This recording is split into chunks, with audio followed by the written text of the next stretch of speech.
Gaafi nu qofa osoo nama afaan beeku qofa osoo hin taane namoonni keessummaan birallee warra dhufanii nu keessaa gaafii gaafachuu qaban qabaatan yoo kan jiraatanis taate isaaniillee kennina. አሁን ጊዜው የጥያቄና የመልስ ጊዜ ስለሆነ ጥያቄያችሁን ጥያቄ ያላችሁ ሰዎች ካላችሁ ጥያቄያችሁን አሳጥራችሁ ጥያቄ እንድትጠይቁ እንፈልጋለን። አስተያየትና ወይንም ሌላ እንትን ካለ አስተያየት በኋላ ነው። አሁን ግን ለመጀመሪያ እድል የምሰጠው ለጥያቄ ነው። እዚህ ሰልፍ እንድትይዙልን እንፈልጋለን። ወደዚህ እንድትመጡ እንችላለን።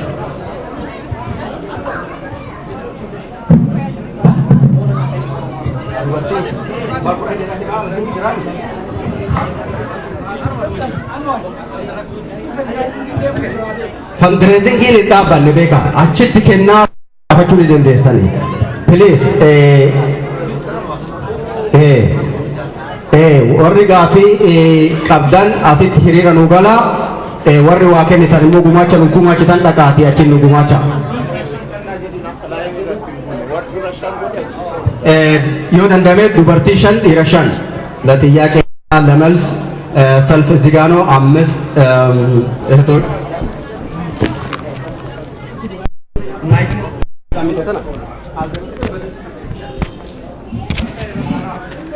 ተናለ ወጭ ቀብላል ራዲራ አካ ኢንግሊዝ ሳፊስ ደም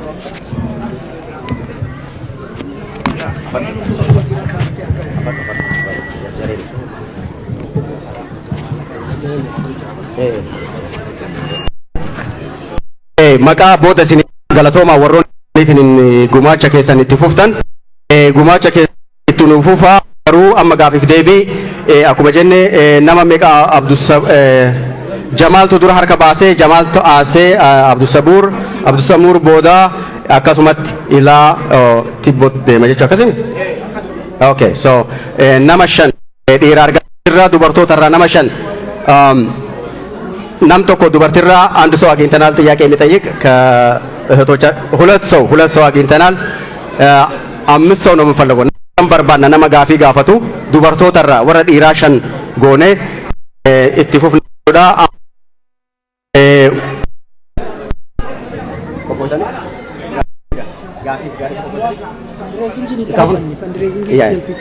okay gafi duratif Jamal Gishu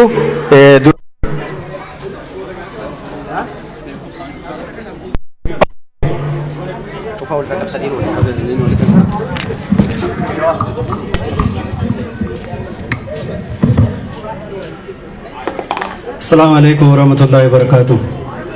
هارك فوني دران درسي أبو بكلا في جواري باقا ربين غندا بيا أوكان كي هيري هنجر باقا مرقي إلمنا ما يتن إيقام إرى ربين اسم باسي فولا كين أفو اسنين في دي سنين جرى أرقدي أكا آداتت أبو بكالان baga dufte ana dufu jedhani jawaari namo baga naga angalte ana gadu sinje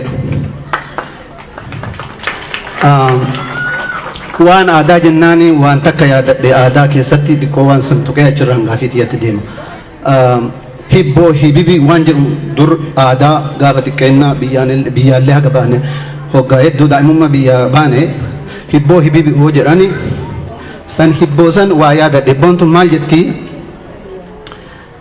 mataan gara eegeen gara mataa jetti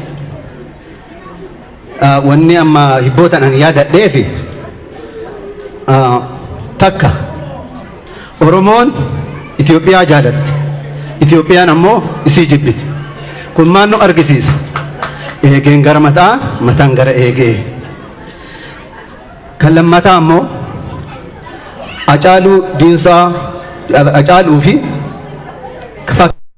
fakkoota qeerroo Oromoo ka akka isaa ka hedduu miliyoonaan kumaatamaan ajjeesanii ka jedhamu ka ajjeesu Itoophiyaa yookaan yeroo ammaatitti akka dhaabaatti biltsiginnaa ka jedhamu ka itti hidhamoo Oromoo Baqqalaa Gabraa Jawaar Muhammad miliyoonan Oromoon hidhaa haga dhaallee hidhaa jiru Oromootti hidhamu ka ajjeesu Itoophiyaa ka hidhamu Oromoo kunillee maan nu mul'isa eegeen gara mataan gara eegee akkasitti kanaaf gaafii tiyyatti yoo deemu gaafii tiyya ammallee waan takka na yaadachiiste waa'ee amma Raashiyaa duratti waasii kaasanii turanii waan Raashiyaa waan ka'irraa waan takka waan dhugaa deemtu wayii arge namicha hajaa biyya alaa kan biyya Raashiyaattu biyya Chaayinaa dhaqe biyya Chaayinaa dhaqeeti achitti gaafiif deebisaa godhe gaafiif deebisaa isaa irratti waa'ee pirezidaantii Yukureenii dubbate maal jedhe deebis bakkuma deebisaa isaa callaan dubbadha bakka kanatti deebisaa isaa maal jedhe waa'ee pirezidaantii Yukureenii gaafii irra keessaa deebisa koot waan jettu waan Ingiliizii isiin koot keessaa godhee tiin keessaa dubbate dhalootaanii jedhe waa'ee pirezidaantii Yukureenii baanee dhalootaan pirezidaantii Yukureen dhiigaan dhaloota fiixaan isaa hin qajeelche fiixaan isaa waan Juush yookaan Yahudaa taateefi kijibni dhiiga isaa keessa jiraa jedhe dubbate waan sani akka malee yoo san waan dhaga'e waan habashootaa yaada kana akka hin daganne jechuu fi gaafiin itti deemuuf ta'u kan itti deemu akka paartii obbo Baqqalaatiif Jawaaritti isin gaafachuuf deema mee yeroo ammaa kan isin yoo waliin madaaltan yeroo wayyaaneetiif yeroo bilisiginnaa jijjiirama Oromoof qabe hin jira yookaan Oromottoonni jabaate ti jira tokko ammallee gaafiin tiyya lammataa ammoo ganda dhugaan hin jirretti ganda dhugaan dhara taatutti bakka dhugaan dharte ammoo dhugaa taatutti akkamitti karaa nagayaatiin ta'aa ka jedhu gaafiin tiyya karraa boodaa ka jedhu ammoo akka yaadaatitti warra odaa onnoo kennitan irraa aadaa teksasii qajeela beennaa xiqqoo nurraa laaffiftanii aadaa teksasii keessa teksas waan itti guddattu aadaa keessa qawweedha qawwee kennuu dhabuun nuti ammoo malee wanni nu baasu hin jiru qawwee kennuu keessaniif isin komadhaa isin jedha. Galatooma obbo Jamaal dhiifama wajjin adeemsatu badaa jira namuu gaafii gaafachuu warri barbaadan gaggabaabsaatii gaafiilee gaggabaabaa callaa gaafadha yoo akkas taate sa'aan as keessa turuu dandeenyu nurraa dheerata kanaaf gara gaafii keessanitti taraa ibsa immoo booda yoo hiree argattanii jettan gara ibsaatitti deemtanii daqiiquma lamaan gaafii keessan gaggabaabsaatii warraafillee akka deebiin gaggabaabbatee deebisanii gaafii keessan gabaabsaa please sirnaan haa karaa deemu hottaas deemu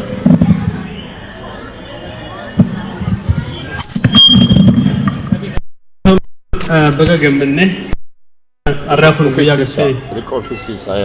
guyyaa gartee eegaa turre baga rabbii asin nu ga'e gaafiin tiyyata duraa maqaan Itoophiyaa jaamu kun dhukkubaadha Itoophiyaa hoggaa jaanii jarri maal jaa kitaaba jirti jaa as gargaaraniiti gartee saabaan achi dheexeetii dhaltee rabbiin nuti ilmaan nama saniiti rabbiitu biita nu bituudhaaf nu ergee yaadajuu amma wanti kana basic problem biyya keessa jiru maali faalaasii tana jechuudha faalaasii saabaan minilik dhaltee nuti ilmaan minilikii rabbiin nu ergee bulchuu qabnaa kana humnaan gartee gaggeessuu qabnaa tana faannoo wanti deemtuuf jechuudha dhagayaa saabaa dubartiin jaamtu hin jirtu saabaan maqaa yoo waa'ee saaba barbaadan yemen dhaqaa jiraala nagale so maqaa dhukkuba ta'e kana fi gateenye akka Chekoslovaakiyaatti nagayaan mariidhaan adda baane masanuu maqaa raawuu jijjiirrehoo gaafiin tiyyata duraa ta'e takka itti fufiinsi maqaa Itoophiyaadhaa kuni itti fufiinsa aadaa Amaaraatii fi aadaa Amaaraa tamtee fi yaalsishoom yaalballaa san gartee sanii fi gartee afaan Amaaraa afaan Oromoo irratti gartee cultural and linguistic invasion irratti uumuudhaa fi Amaaraayizeeshinii qabaachuu waan deemuuf jecha akka afaa'oon akka Oromoon hangeeftuu nu harka Amaaroteen hin hafne afaan oromoo kana linguistic and cultural invasion kana dhaabuu irratti maal godhaa jira. Sadaffaa oromoon humna guddaa qaba. Purchasing power kana hin sossoofne maan dura akka miidiyaan keenya kana sossoosu warri keenya kana oromoon humna isaa guddaa kana akka itti faayidaa itti bahu lafaa qabda akkamii kakaasuuf deemtan jechuudha. Waa'ee lafaati. Arraan tana kiiloomeetira 500 miliyoona waan kana dhaabuu ni danda'ama. Isteetimentii takka yoo isin baaftan yoo oolaan baasa warri arra lafa kana bittan gaafa jirame laftu teessanii yoo jettanii isteetimentii takka gadhiistanii warra silaa isaan irraa bitu deemu kana ni dhaabdan jechuudha. Kabiroo sirna gartee gadaati. Gadaa system is a remedy for African democracy. Afrikaa guddoon maali? Paartiin aangoo gubbaa jirtu filmaata keessa seenuudha. Sirni gadaa paartiin aangoo gubbaa jirtu amma aangoo gubbaa jiru warra lafa jiru filmaata keessa dorgome akkasitti kanaafuu amma laali akkaataa kaafaa kanatti hayya duroon keessan amma 20 ABO'n amma 30 hayya dureen yoonii fi paartii liidarii fi noominiin addan baane alatti haalli isin deemaa jirtan kuni haala Isaayyaas Afeworqii deemaa jiru naf fakkaata. Kanarraa yaadni keessan maali? Gabaabsaa deeroo. Namni biraallee gaafiin akkuma dheerataa deemin. Okay, gabaabsi. Waa'ee biroo waa'ee OMN'ti. OMN miidiyaa qabsoo ta'uunsaa hafee miidiyaa taaziyaa qofa nu galchu ta'ee jira. Miidiyaa gartee daayirekshinii uummata keenyaa kan nu dhiisiti akka duritti gartee ta'uu hafee jira. Please OMN sirreessaa. Nuti miidiyaa kana madda odeeffannootiif barbaanna. Madda dinagdee namoota muraasa ta'uu hin qabu jenna. Kanas nu sirreessaa isin jenna. Kabiroo Abiyyi Ahmed Ali rakkoon guddoon kalluunni mataarraa gadaa jawaajaan. Abiyyi ajooyinaan OPDO wajjin ajooyite. Kanaafuu rakkoo kana isaaf fide namichi kun jallaa Oromooti moo jallaa Eritiriyaati? Adoot ka hasaayeeti moo Abiyyi Ahmed Aliiti? Kanaaf gabaabsina galatoomaa isin baasa. Obboleeyyan keenya yeroo gaafannu jarri kun har'a waa'ee jaarmaa irratti rarra'ee fi waa'ee haala biyyattiin keessa jiru haala Oromiyaa fi haala gaafa Afrikaa yookaan immoo Itoophiyaa yookaan KFO ki ABO irraa gaafadha malee waa'ee OMN jarri kun OMN bakka bu'anii asin jiranii gaafii OMN gaafa OMN dhiyeessin OMN irra gaafachuu ni dandeessanii kanaan jedha sagantaan itti aanu.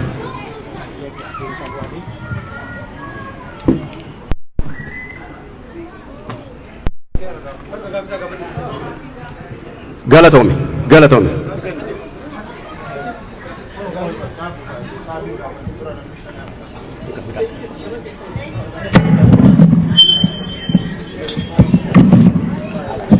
Assalamualaikum warahmatullahi wabarakatuh.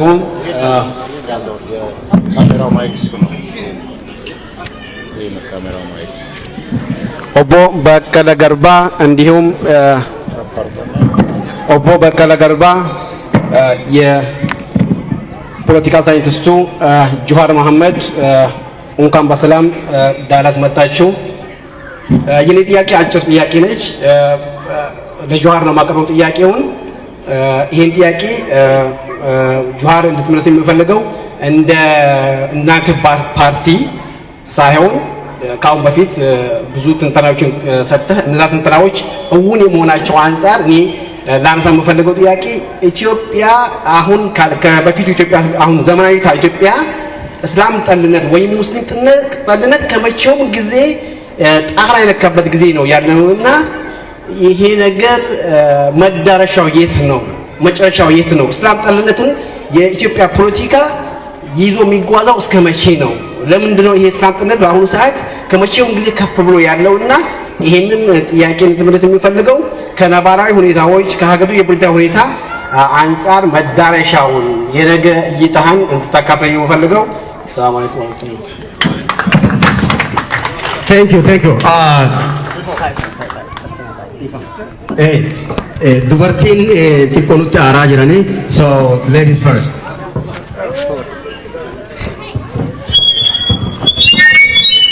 Hi, my name is Rabia Felice Adjo. Where is my country, or we are going to be free? Ask again. Where is my country, or we are going to be free? Afaan Oromootitti Oromiyaa yoom bilisoomti jettee gaafii gaafattee jirti akka gaafitti nu qabadha.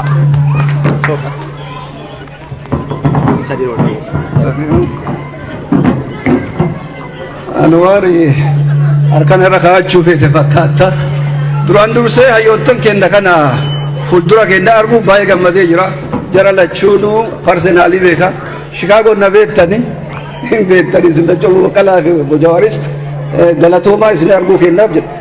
Inni jalqaba uummanni Daalaasii akkanatti dhiifama. Uummanni Daalaasii hayyoota keenya yaatanii akkanatti simachuun keessan baay'ee nama gammachiiftanii bareeddanii akkana yaa'u keessaniif ulfaadhaa. Bilisummaan isinirraa turtu Oromiyaan haa bilisoomtu jedha galatooma isinin jechuu barbaada.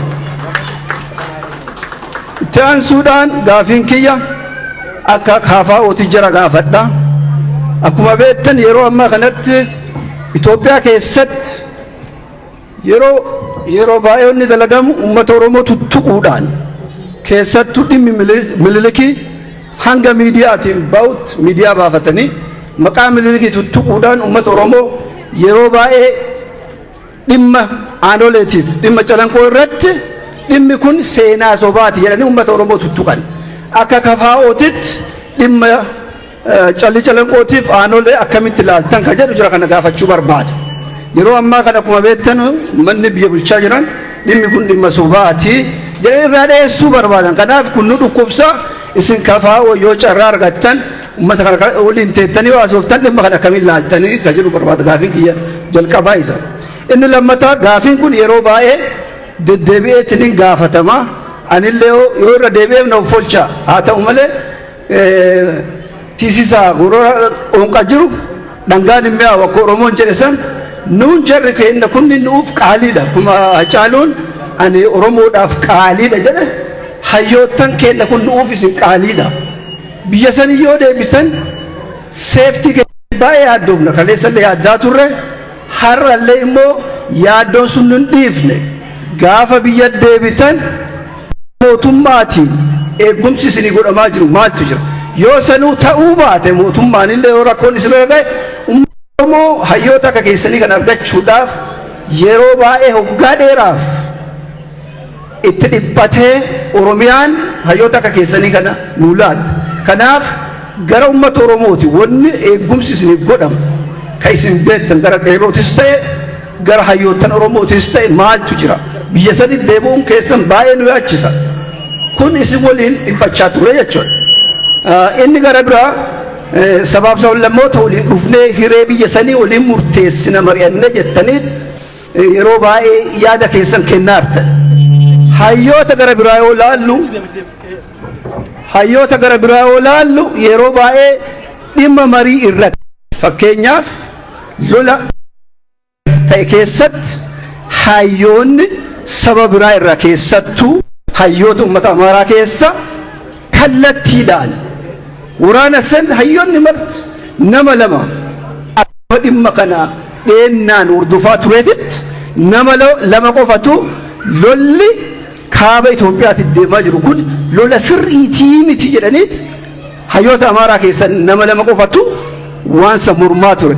Haa ta'u uummanni Oromoo asumaan galata qabdanii lola san keessa hayyoottan kenna mana hidhaadhaaf turtanillee lolli kun sirrii miti jettanii jala dhaabbachaa turtan odoo hidhamiin uummanni keenya biyya alaalle lola kana lola sirriiti miti jettaniitiin mormii dhiyeessaa turtan.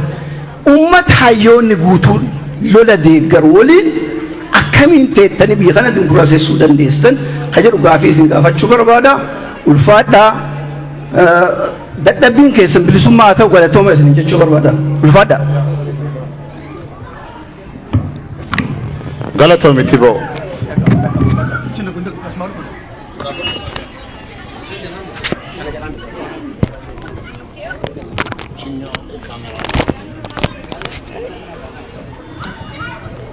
ኦኬ እቺ የካሜራዋ ስለሆነች በደንብ ያይዛል።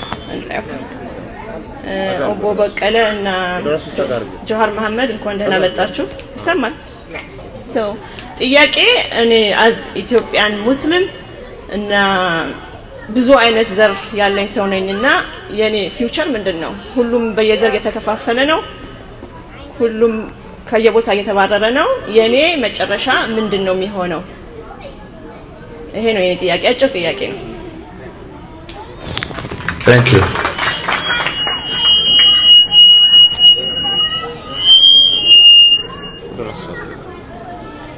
አመሰግናለሁ። ለሁለታችሁም ነው ጥያቄ ያለኝ። እዚህ ቦታ በመገኘታችሁ በጣም ደስ ብሎናል። ጆሃር ከዛሬ 2 ዓመት በፊት ቤትህን ከበው የግድያ ሙከራ ካደረጉበት በኋላ ከዛ በኋላ ጀምሮ ካለው መንግስት ጋር በአይነ ቁራኛ ነው የምንተያየው። እናመሰግናለን። እዚህ ስለመጣህ ደስ ብሎናል። የሚቀጥለው ጥያቄ አሁን አንተ በያዝከው መርህ ብሔር ብሔረሰቡን ይዤ ነው መጓዝ የምፈልገው ባልከው ብዙ ኢትዮጵያውያኖች አይናቸውን ጥለውብሃል፣ በጣም ተስፋ ጥለውብሃል እና ይሄንን አደራ እንዴት ነው የምትወጣው? ይሄ በጣም ትልቅ አደራ ነው። ሁላችንም ደስ ብሎናል፣ ከጎንህ ነን፣ እናግዛለን። የሚቀጥለው ጥያቄ ለኦቦ በቀለ ገርባ ነው። ለኦሮሞ ህዝብ ላደረጉት መስዋዕትነት በጣም እያመሰገንን ቢልሱማ ማለት ምን ማለት ነው? ኦሮሞ ነፃ የሚወጣው ከኢትዮጵያ ተገንጥሎ መውጣት ነው ወይስ ኢትዮጵያን ይዞ መሄድ ነው? አሁን ኦሮሞ ነፃ አልወጣም ወይ? አሁን በሀገሩ ያለው መንግስት ኦሮሞ ነው እና እንደ በፊቱ ነው ወይ ጥያቄ ወይስ ሌላ ጥያቄ ነው? ይሄንን እንድትመልሱልን እንፈልጋለን። አመሰግናለሁ። Thank you. አይ ተከነካስ namni biraa nama 5 adeebisanii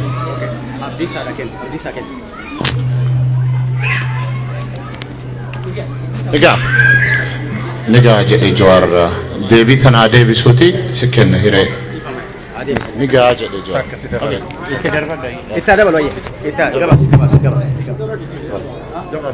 akkam jirtan? Nagaa jirtu? Okay. Hunda dura baatii Hacaaluu Hundeessaa keessatti wareegame keessa waan jirru akkasumas immoo dhiigni ilmaan Oromoo guutuu Oromiyaa keessatti akka malee dhangala'aa waan jiruuf yeroo tokko hundi keenya kaanee yaadannoo sammuu osoo goone.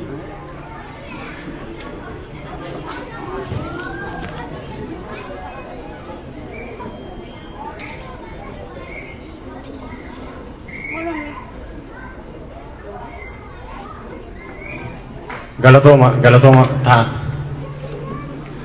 Tole hogganoota keenya KFO qeerroo Daalaas akka yeroo hundumaa tumsinu biyyarraa kaasee eega biyyaa baanee as dhufnee illee kaasee namoonni amma hogganoota KFO nu beeku hin jiru, akkasitti nu beeku. Galatoomaa turii qindeessanii qorra keessa ho'a keessa baatanii sagalee nu taatanii nu iyyitan jedhaniit galatoomaa nuun jechuudhaaf biyya sanii baanii dhufanii as jiru. Galanni guddaan warra lubbuun nuuf laate isaaniif maraa maqaa uummata keenya Oromoo Daalaasiin galatoomaa jennaan isaan hundaanuu. Tole itti aansee gaafii keenya akka qeerroo Daalaasitti wal faana mari'annee gaafii Oromoon gaafachaa ture irraa gaafii addaa waan hin qabneef yaada qabxii 5 qabu tokko waan ibsa ejjennollee fakkaatu tokko waan qeerroo Daalaas ibsuu fi seenaa qabsoo Oromootiin wal qabatee gaafii Oromoon biyya san keessatti qabu waan wal fakkaatu tokko akka ibsa ejjennuutti qabxii 5 tokko baafannee isa isiniin dubbisaa dhumarratti garuu gaafii takkittii qabnaa. Gaafii takkittii sanis waliin mari'anneetuma finnee isiin jaaffaa taati garuu ibsa ejjennoo sana isinii dubbisaa.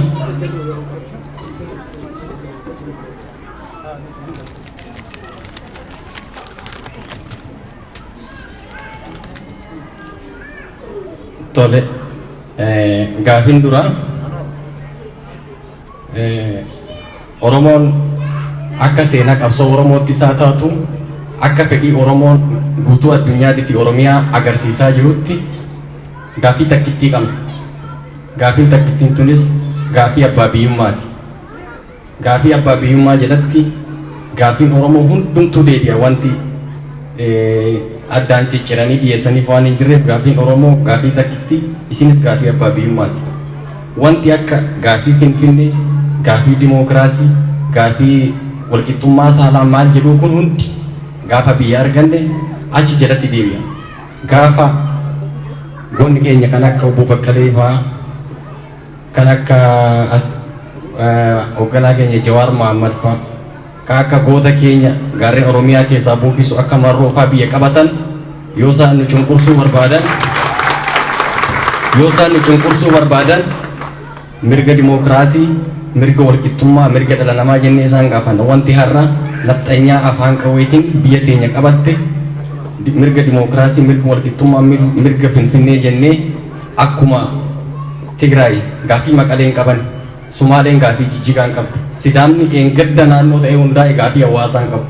Oromoon gaafii Finfinnee jedhee waan gaafii Finfinnee gabaarratti baasee warratee gaanatti dhiyyeesseef gaafii Finfinnee irratti mariif waan dhiyyeesseef gaafii Finfinnee jedhanii mirga addaa jedhanii nutti taphatu waan ta'eef gaafii Finfinnee akka hin jedhanii hin gaafatamne, gaafii dimookiraasii jedhanii akka hin gaafatamne, gaafii walqixxummaa jedhanii akka hin gaafatamne haga biyya teenya qabannutti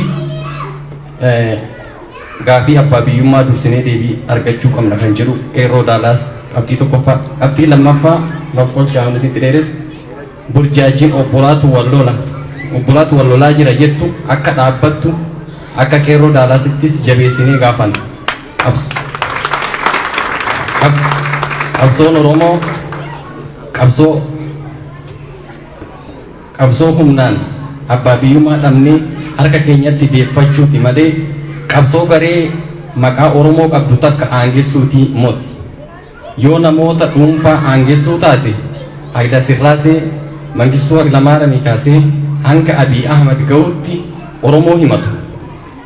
Gootonni daangaa impaayera Itoophiyaa sanii fi sirna nafxanyaa uf wareeganii eegaa turan kanneen akka Goobana Daacee, Qusee Diinagdee yookaan Abbaa Malaa, Damisee Bultoo, Jaagamaa Keelloo, Jeneraal Abbaa Duulaa Gammadaa, Biraanuu Juulatii fi hamma Baacaa Dabalee ga'utti dhiigan Oromoo himatu.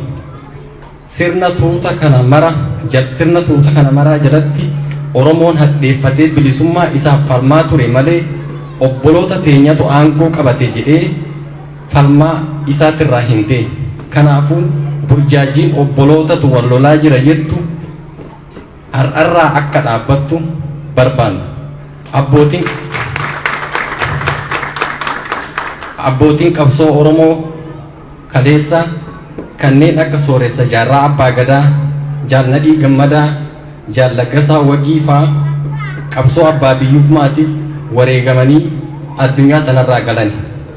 Kanaaf Oromoon nama dhuunfaa yookaan garee tuuta wal ijaartee sirna nafxanyaa mataatti taatee aangoo qabattuu osoo hin taane inni walgahii kanaa yaada dargaggootatii fi yaada uummata Oromoo dhaggeeffachuu waan ta'eef isiniif kan xumuran obsaan dhaggeeffadhaa xumuraan jira. Kanaaf gootonni teenya kan karaa takkaa gaafii Finfinnee gaafii maalii waan jedhu osoo hin taane gaafii abbaa biyyummaatii gootonni akkanaa kun daandii isaan baasan san irraa hin jallannu kan jedhu qabxii lammaffaa. Inni sadaffaan biyyatu diigama jecha diigama jedhu akka malee fi bakka maleetti fayyadamuun haa dhaabbatu. Biyya nagaa qabdu ijaaruun diigomsa miti.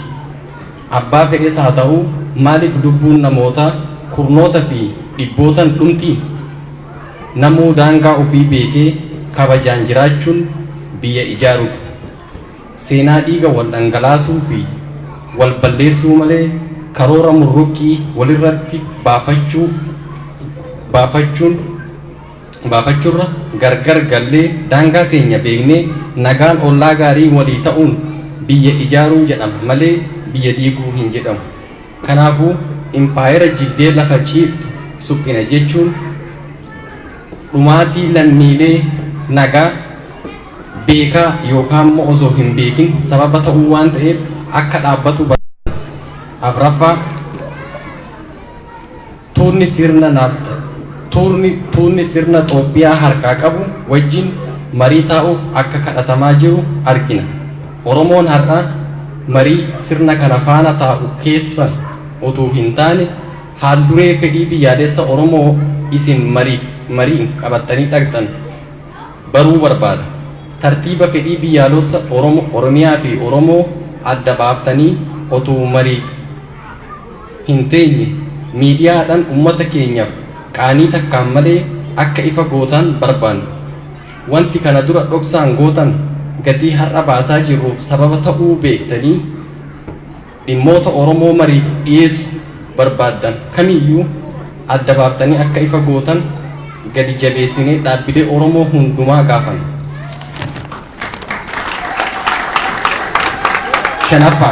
Shanaffaa fi isa dhumaati.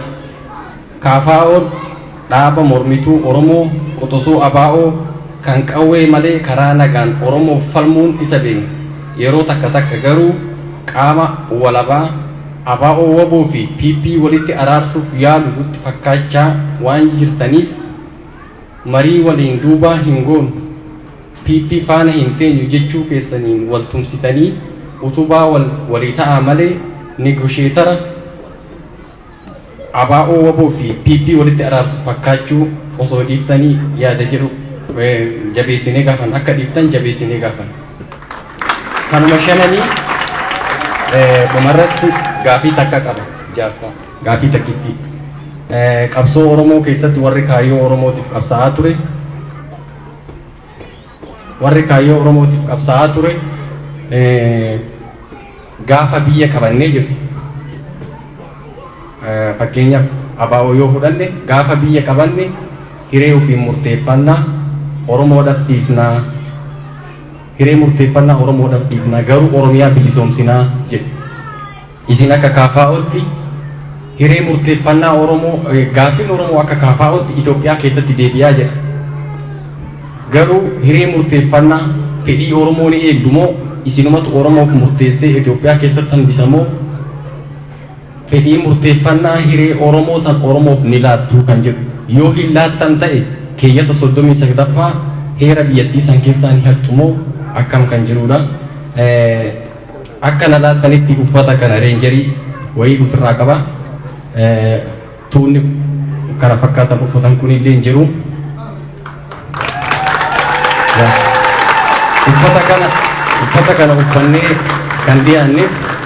Uffata kana uffannee kan dhiyaanneef yeroo ammaa guutuu Oromiyaa keessatti ajjeechaan akka malee deemaa jira. Keessattuu Wallaggaa fi Walloo irratti ajjeechaan akka malee deemaa jiru. Maqaa waraana keenya waraana Oromoo waraana bilisummaa Oromootiin yakkaa waan jiraniif waraana bilisummaa Oromootiin badiin tun teessan akka hin taane ni amanna. Ibsa keessanis arginee jirra. Isin wajjiniin jirra. Solidaaritii isin wajjiniin argisiisuuf karaan keessan karaa bilisummaa ta'uu amannaa jechuudhaaf uffata kana irregular ta'e kan uffannee asitti argamne naaf qocha waan isitti dheeresse galatooma.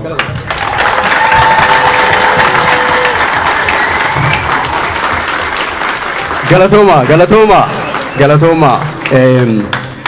Abdiisaan akkuma gaariitti gaafillee yaadas ibsas walumaa qabee yoonnoo godhe hedduu wanni na gammachiisu keessaa hoogganoonni keenya kun obsa isaan qaban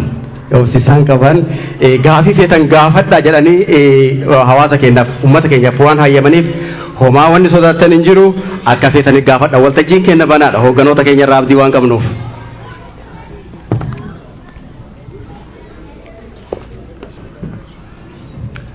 Galatooma nusi miseensota yookaan deeggartoota adda bilisummaa Oromooti jedhamnee waan hidhamaa turreef reenjarii kana tuu fidanii nu badhaasaniitu ta'e nutti tola ture. Kaayyoo addaan qabnu nusi Oromoon akka inni abbaa biyya isaatii kan inni ta'uu barbaadna.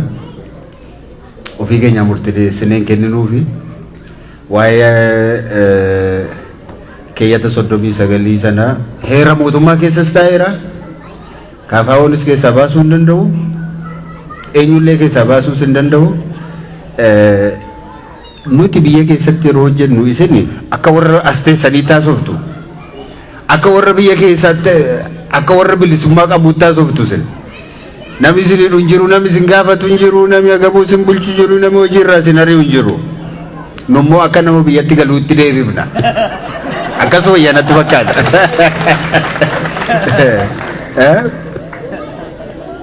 Garaagarummaa guddaa qabna. Saba tokko qabna jenneerra, kaayyoo tokko qabna jenneerra, mala nuyi ittiin deemnu adda addaa jenneerra. Nuti biyya sana keessatti kan sochoonu heera mootummaan amma kaa'e kana keessa teenyeeti. Kana oola heera mootummaa keessa teenyeeti. Kana haala hin danda'amu dhiiroo. Eenyuyyuu hin danda'u biyya sana keessatti. Biyya Itoophiyaa jettu immoo fudhanneeti nuyi kan keessa jirru. Soofnee har'a amma waan biraa yoo isinitti himnee deemne hin ta'u. Dhugaa walitti maa deemu gaariidha waan ta'eeti. Biyya Itoophiyaa keessa jedhamtee waamamtu keessa jiraachaa jirra. Heera Itoophiyaatiin bulaa jirra. Seera Itoophiyaatiin bulaa jirra. Gaafa akkuma heerri kun nu hayyamutti, akkuma seerri biyya sanaa nu hayyamutti aangoo kan argannu yoo ta'e uummata keenyaa fi isa kamsii wayyaa qobaatti baatee jiraachuu moo yookaan saboota biraa wajjiniin jiraachuu si wayyaa inni jedhu gaafa sana dhiyaata jechuudha.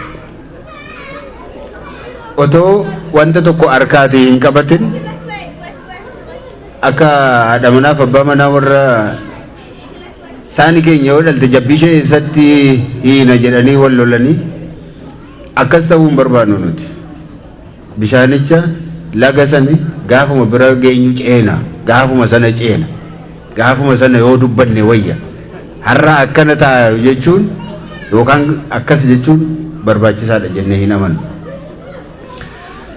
Kanaaf nuti akkuma nama isinii kaasuudhaaf yaale eega uumama keenyaatii jalqabne maqaan keenyas Koongireesii Federaalawaa Oromooti. Sirna federaalawaa keessa jiraanna jennee amanna. Sirni federaalawaa sun immoo sirnoota hagammaa jiran keessaati. Biyya keenyaaf ni wayyaa ni fooyyaa jennee kan nuti fudhannudha. Sababiin isaa baay'ina qabna, akka baay'ina keenyaatti aangoo qabna. Qabeenya qabna, akka qabeenya keenyaatti immoo bakka qabna.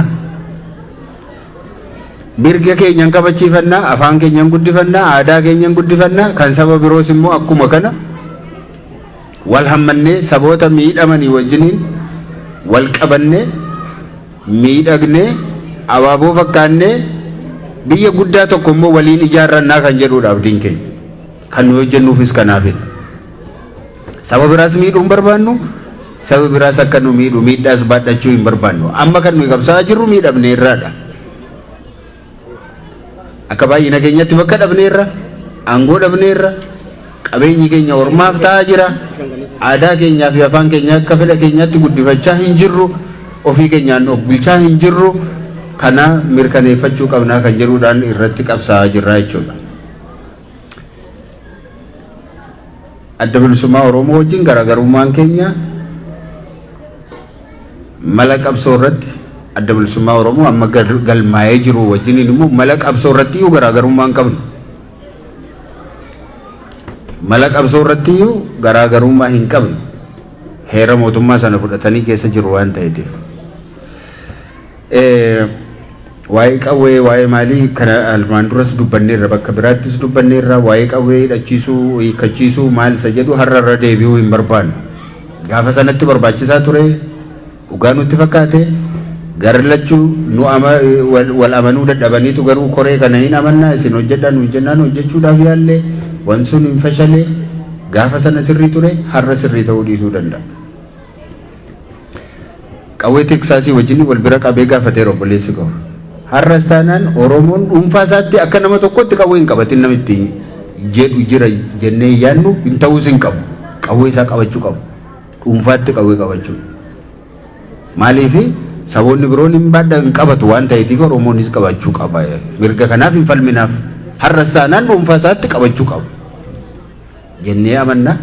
Kanaafis hin qabsoof warra biroo yoo hiikkachiisan malee Oromoo qawwee tokko bitatee mataa isaatii baadhatu maaliif dhorgitu isa jedhu yeroo hundumaa irratti qabsaa'aa jirra ammas ta'ee jennaan jechuu godhe. Waan baay'ee kaasuu hin barbaadu. Dhoksaadhaan akka waan nuti dhaaba biraa wajjiniin yookaan mootummaa wajjiniin waliigalaa jirru hin fudhatina. KFO'n kaleessas mormituun hamma gaafa aangoo qabatee Oromoo aangessutti qabsoosaa mormiidhaan itti fufu. Kanarratti shakkii hin godhatina. Dhoksaadhaan waliigalteen isin jiru kana gara fuuldurattis kan isin adda baafattan ta'a. KFO'n mootummaa kanaa wajjiniin yookaan waan biraa araaraatiif kana gidduu deemaa hin jiru. Uummanni keenya miidhamee jira. Sirni kaleessa ture har'as aangoo dhumarra jira. Namoonni kaleessa jiran har'as aangoorra jiru jedheetuma amana. Maaltu jijjiirame Oromiyaa irratti? Mee nami jijjiirame eenyutu jira yeroo wayyaaneerra? Nami tokko eenyutu jijjiirame? Nami biraan eenyutu dhufee keessa gala? Paartii biraan eenyutu sin? Isuma dur turetu jira. Kanaatiif qabsoon keenya isuma kaleessa turedha har'as taanaan. Kana bifa kanaatiin akkasin nu fudhattan barbaanne.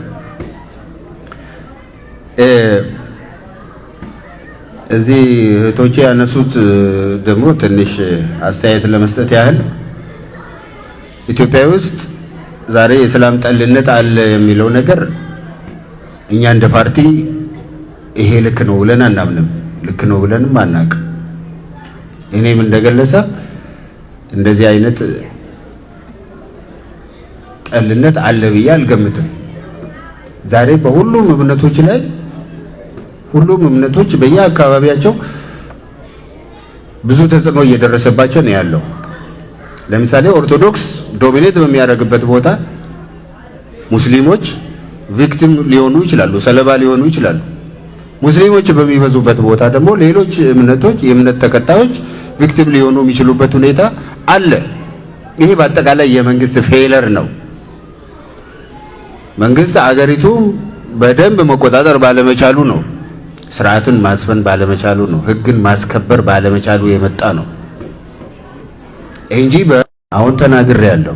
እኔ ኦኤፍሲ ውስጥ ሆኜ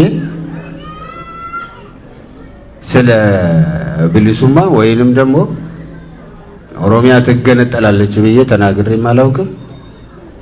የኛ የፓርቲያችን ፖሊሲም አይደለም።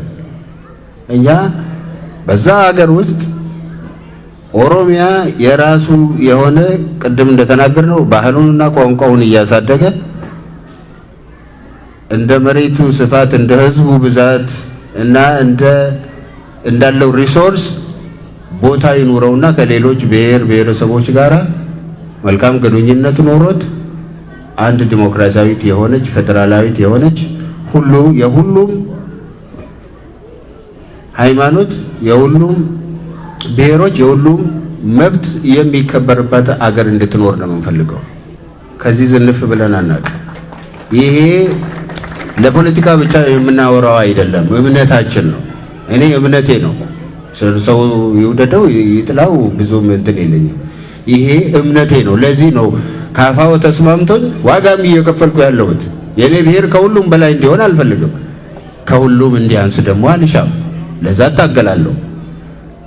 ለሁሉም እኩልነት፣ ለሁሉም እምነት፣ ለሁሉም ብሔር እና ብሔረሰቦች እኩልነትና አንድነት እንዲከበር ታገላለሁ። ስንታገል ይኖር ነው። ለዛ ነው። ስለዚህ በዚህ ደረጃ የሚያሰጋ ነገር ወይንም ደግሞ ከኦፌኮ ፕሪንሲፕል እና ከተመሰረተበት ዓላማ ውጪ የሚያራምድ በእኛ ፖለቲካ ድርጅት ውስጥም የለም፣ በአስተሳሰብ ደረጃም የለም፣ በተግባር ደረጃም የለም። ይሄን እንድታውቁ እንፈልጋለን። እኛ የራሳችን መብት ይከበርልን ማለት የሌላውን መብት እንግፈፍ ወይንም ደግሞ እንድፈር ማለት አይደለም። ግን በጋራ አብሮ ተባብሮ በኩልነት በመኖር ደግሞ እናምናለን። ይሄ ድርጅታችን ወይም የፖለቲካ ድርጅታችን የቆመለት ዓላማ ነው። ከናፍ ኢትዮጵያ ኢሴን ጀቱ ኩኒ መቃን ኢሼን ኡፍ ዱኩባ ወረ ጀተኒ አከ ካፋወት ነው ኢትዮጵያኒ ብየኑ ያረ ኬሰ ጅራቻ ጅሩዳ አከሚቲን አከ ኡመምተ ኢስኑ ቤቱ ኡመመ ሸራቲ ጀልቀብዴ ረኮ አከ ቀብዱ ሂምቤቱ ገሩ ኮንትራታ ሃራ ወሊን ገሌቱ ቢፈ ሃራቲን ሀሪሮ ሃራዳን ሰቦታ ብሮ ወጅን እንጂራና ሰጅሩዳ ከኑ ይቀም maqaan si gara fuulduraatti injijjiirama inni isa gara fuulduraatti kan ta'u ta'a yeroo isaatu fida isa kanaatiif waan hundumaa har'a waan booddee ta'u yeroo hundumaa wannoo priority kennaa laalaa deemuu barbaachisaadha natti fakkaata waan hundumtuu halkan kana ta'ee hin bulu waan nuyi yaadne hundumtuus immoo hin ta'u isin namoonni biroonis saboonni biroonis yaadi biraanis hin jira yeroo hundumaa kanaatiif kana hubataa deemuun baay'ee gaariidha natti fakkaata. Gaaffii tokkitti yeroo wayyaanee moo yeroo ammaa kana wayyasa jedhu waggaa 3 asitti uummanni keenya rakkoo guddaa keessa seenee irraa isa jedhu dubbataatuma ture. Waggaa 3 dura uummanni keenya yoo xiqqaate nyaatee buluudhaaf yookaan lafa isaarraa akka buqqaane sodaata malee lubbuudhaan isaaf hin sodaatu ture. Har'a garuu lubbuu isaaf iyyuu sodaataa jennee dubbachaa jirra. Lubbuun jiraachuun iyyuu rakkoo ta'eera. Lubbuudhumaan jiraachuun iyyuu rakkoodha. Lubbuu ofii dhokfatanii jiraatu dargaggoonni keenya har'a qeerroon biyya keessa jiran. Gaaf tokko as bulaa yeroo tokko achi bulaa maqaa isaanii dhoksaa loqoda isaanii illee dhoksaa kan jiraatan jiru. Kun beekamaadha biyya sana keessatti. Kanaatiif nageenyi waggaa 3 dura jiru har'a hin jiru. Dinagdeen waggaa 3 dura jiru har'a hin jiru. Namatu du'aa jira, namatu hidhamaa jira, namatu biyyaa ba'aa jira, namatu ari'amaa jira. Kanaatiif sirna isa sana nu wayya jechuu keenyatu hin taane hammaataa dhufeera. Sirni kun jijjiiramuu qaba. Namoonnis hin jijjiiramne, sirnis hin jijjiiramne, jijjiiramuu qaba jenneeti kan qabsootti jirru jechuudha.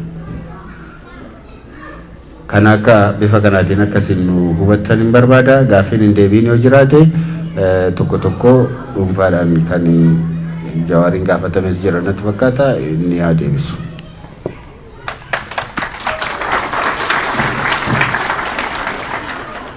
Galatooma gaaffii deebisuu dura ijiti hedduullee nagartu lataan argireefu as keessa jiran si'a lataa kana'ii waa jechuun barbaada. Yeroo qabsoo qeerroo san keessatti walaleessitoonni artistoonni gahee guddaa taphataa turan. Walaleessitoota dhaloota keenyaa keessaa namni lataan qixxaatu waan jiru natti fakkaatu.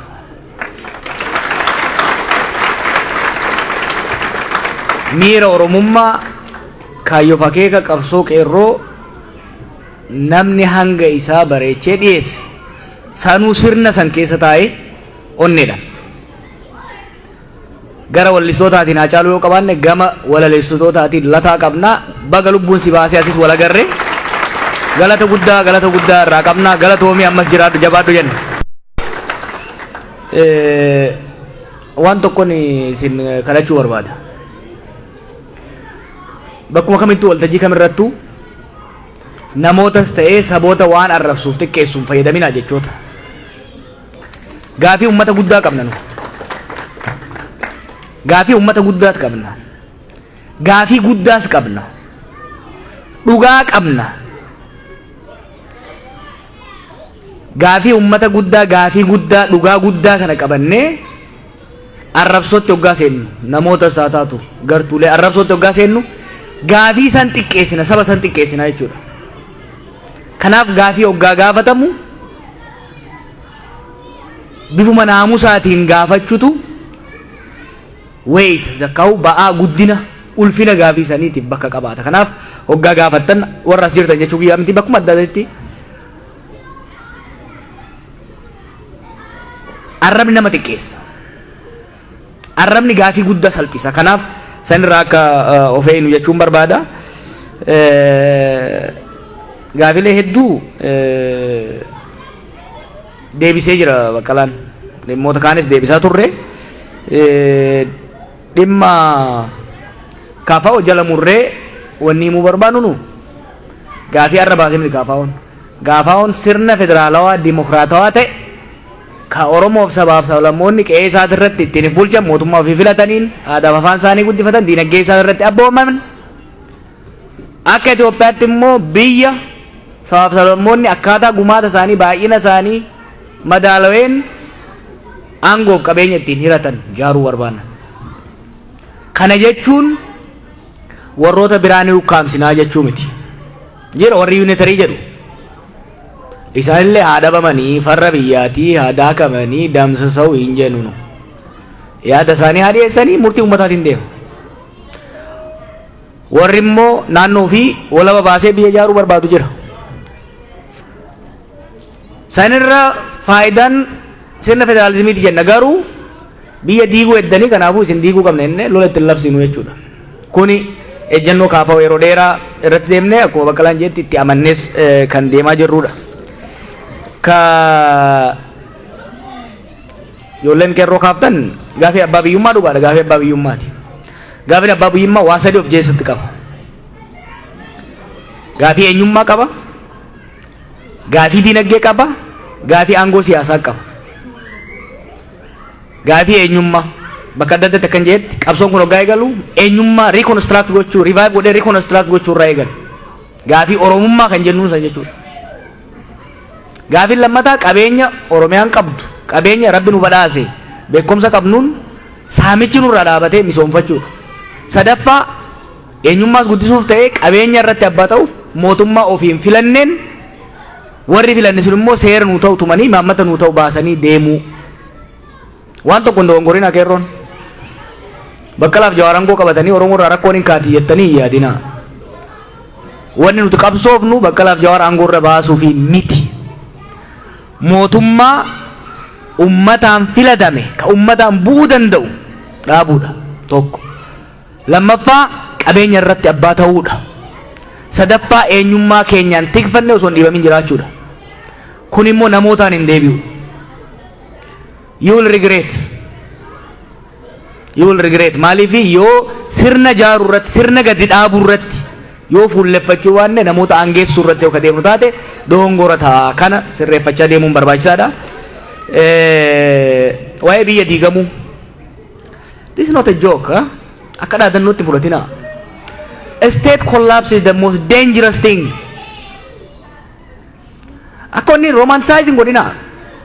Itoophiyaan diigamtee Oromiyaan itti fufti kun hanjamaa miti. Keessattuu bara kana keessatti statein kollaapsii goonan dhummaatii hama keessa seenamu. Akka ati jettetti yoo danda'amee nagayaan addaan ba'uun yoo danda'ame sun waan tokko. Garuu sun state kollaapsii miti. That's peaceful separation. Nuka jechaa jirru state collapse. State collapse immoo kan fidaa jiru imaammata mootummaatii jennee afaan baafannee dubbachaa jirra. Karaa mootummaan hoggaan afran kan itti deeme biyya kuffisuuf deema. Kun immoo Oromoof sabaaf sablammoota saniif rakkoo guddaa uumaa jenneet kan deemaa jiru. Ammallee of duuban deebinu. Biyyi diigamuu qabu. The state should not collapse. State collapse is the most dangerous thing. Syria laala, Libya laala, Yemen laala.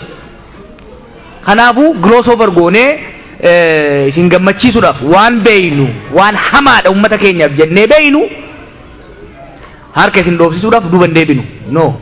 Sirni diigamuu qaba, mootummaan diigamuu qaba, jijjiiramuu qaba. Biyyi garuu itti fufuu qaba. Wanta dhoksaa kan jedhu bakkeen kan jedhe jira. Nu paartii ifaan ifatti hoggansi keenya sifa jiru, imaammanni keessa sifa jiru. Wanni dhoysinu namni dhoysinu hin jiraatu. Rabbiif uummata keenya malee waan sodaannu hin qabnu. Waan Oromoof hin taa'ennu akkuma ammaa kana babbaqaqsinee adii adii isinitti himna uummata hundatti. Abbaa fedhetti. Ka fedhe haa muufatu, ka fedhe nu haayiduu, kan barbaade nu ajjeesu. Wanni dhoksaan goonu hin jiru. Paartii siyaasaa keessa jirra akka paartii siyaasaatti. Dhaaba lama jidduu jaarsummaa seenullee hin dandeenyu. We are partisan. Paartii jechuun partisan jechuudha. We are a partisan entity. Garuu ejjennoo qabna. Rakkoon Itoophiyaa keessaa karaa nagayaatiin malee karaa qawweetiin hin furamu.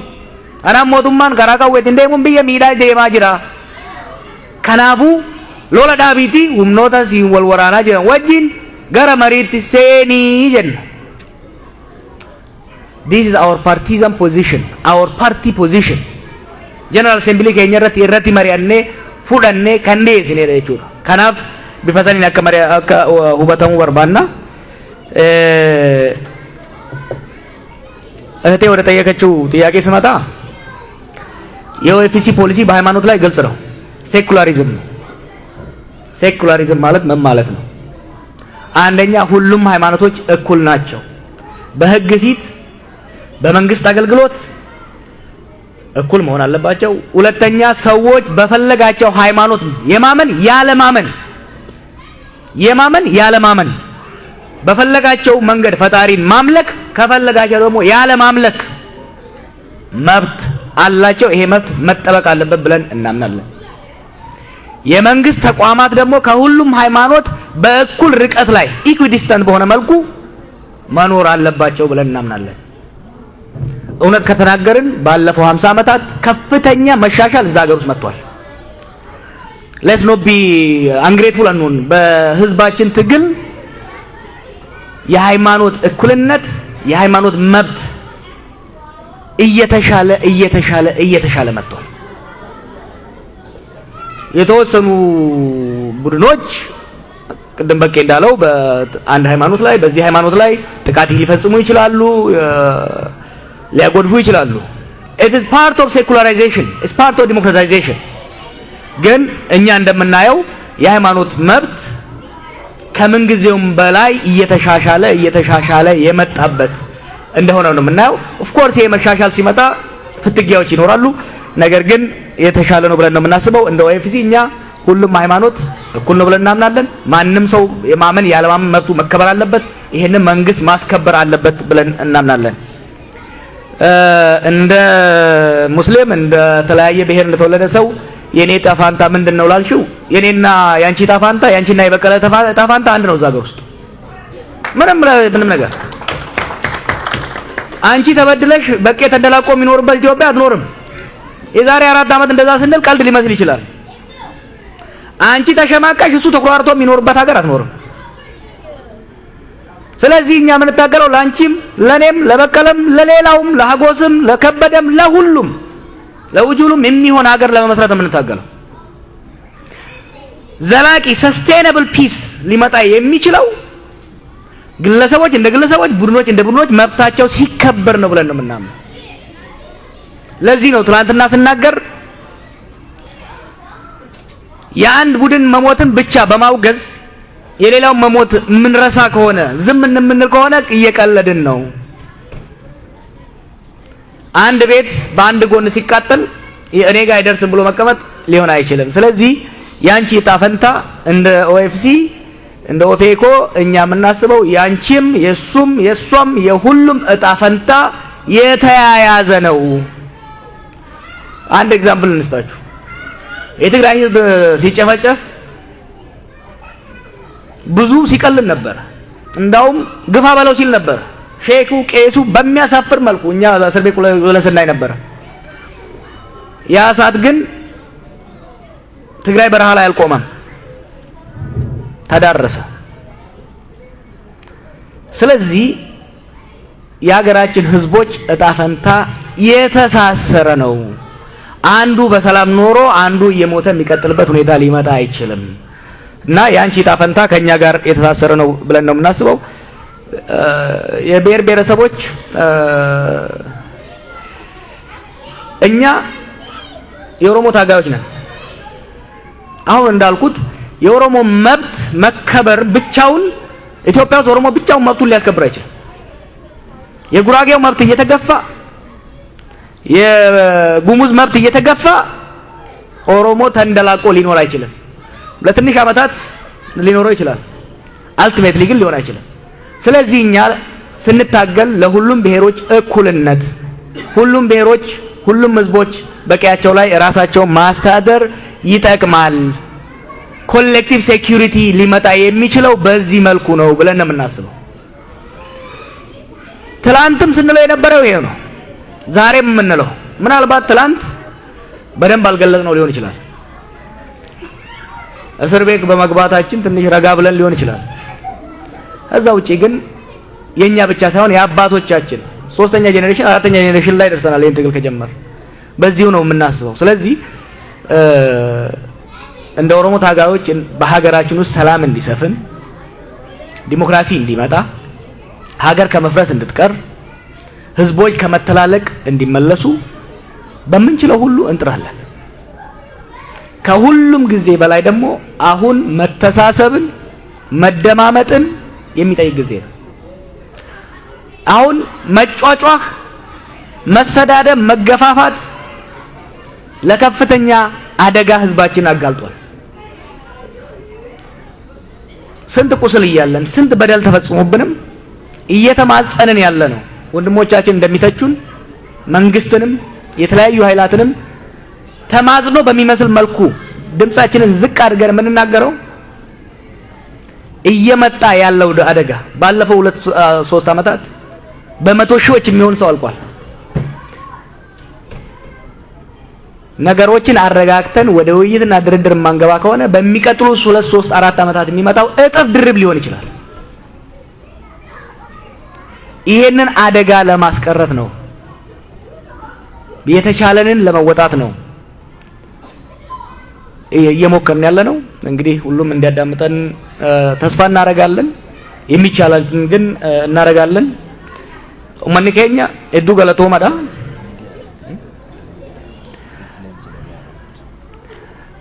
ስለ ሚዲያ በቃ ስለ ሚዲያ ተናገር እያለኝ ነው።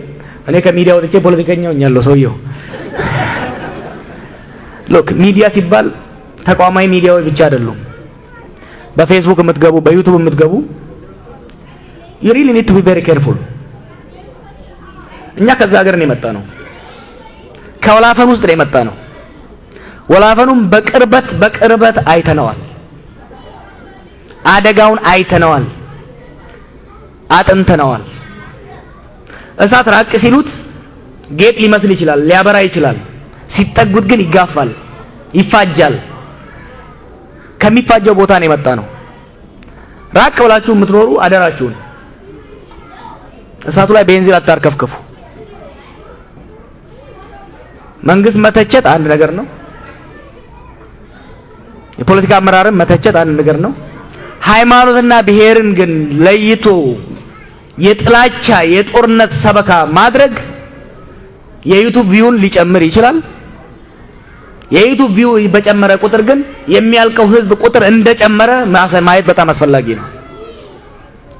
ስለዚህ እኛ ካሉት መንግስታቶች ጋርም ካሉት ተቋማትም ጋር እዚህ ባለንበት እናገኛቸዋለን። የዩቲዩብ ተቋማትን፣ የፌስቡክ ተቋማትን ያለው እዚህ ሀገር ያለውን መንግስት፣ አውሮፓ ያለውን መንግስት ያሉ መንግስታትን አግኝተናል። ከእንግዲህ በኋላ ጥላቻን ህዝብን ለህዝብ ለማጨራረስ የሚሰሩ ሚዲያዎች ላይ ትግላችንን እናፋፍማለን እኛ because it's not a joke። የህዝብ እልቂት ከጊዜ ወደ ጊዜ እየጨመረ ከፍተኛ ውድመት እየመጣ ስለሆነ እባካችሁ ረገብ አድርጉት ለማለት እንፈልጋለን። ጋፊለን ሄዱን እዚን ጋፍተን መድረስ ዴብሳዋን ቱሬፍ አከኑ ራቆፍተን አብዲ ቀምና አመለ ወኒ ኑስኒ ዳምኑ ተዱሪ ሚቲ ቢቲ ኢትዮጵያ ወጋለ መዱራ ኑቲ ራይዳምኔ ፊ አረጅርቱ ተካሚቲ ሀለ ሄዱ ሶዳቺሳ ሱ ከነሳቱ አስደሙት ጅራ ሀለ ሀማ ኡመተ ኬኘረት አስደማ ጅሩቱ ጅራ kana obsaan of eeggannoon naamusaan tarsiimoodhaan deemuu gaafata jechuudha.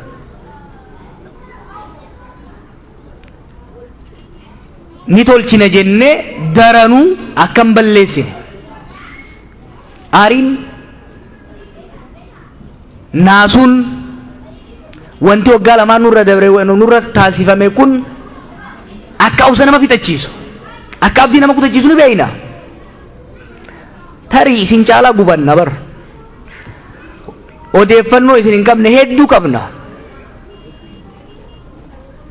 Garuu aaree jedhanii yoo keessaa lukkisan daranuu dhaama akkuma jedhamutti akka hogganootaatitti kamtu ummata kana fayyada kamtu balaa kana hir'isa kamtu balaa as deemu kana nurraa deebisuu danda'a jennee yaannetti waan dubbachaa jirra jechuudha. Isinis rakkoo tana hubadhaa maatii keessan gaafadhaa biyya san yeroo ammaatti kun immoo gara cabxeen hayaatu kaaldefarra isaa ixaram suni waan waggoota lamaan kana fide agarree jirra. Kanaaf haasaya gootan keessatti walii jidduu keessanitti hamma danda'etti walii obsaa. Walii obsaa garaagarummaa yoo jiraate balbala cufadhaatii waliin haasayaa. Waan saboota xiqqeessaa waan saba bira nurratti duulameef jecha nuumaan taanu barra duulli leencoo lataa booda namni hanga kiyya irratti duulame hin jiru mana keessaayis mana alas arrabsoodha dhaaltee naan jaa yeroo hedduu homaan taane itti fufna akka oromootti maqaballeessiin kan irra godhame hin jiru biyya san waan akka hin taane osoma shumqu qannuun deematuma jirra. Oduu takkaan isinii fixa hogganaan biyya Liibiyaa bilisa baase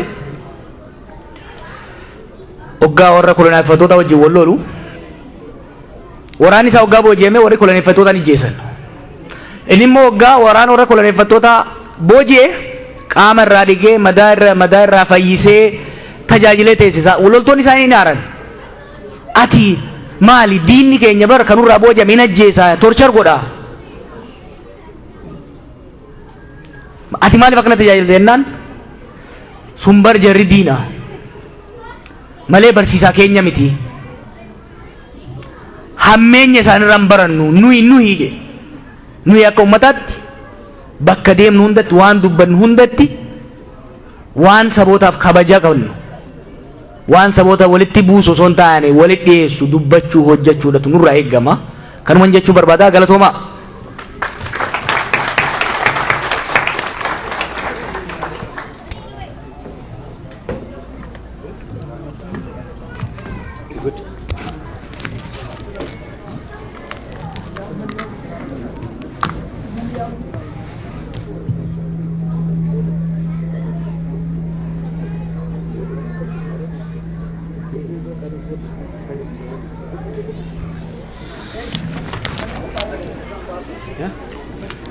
Okay, galatooma hundi keessanuyyuu warri dhuftan I think amma booda gaafiin hagas maran jiru gaafiin dhumatee jira.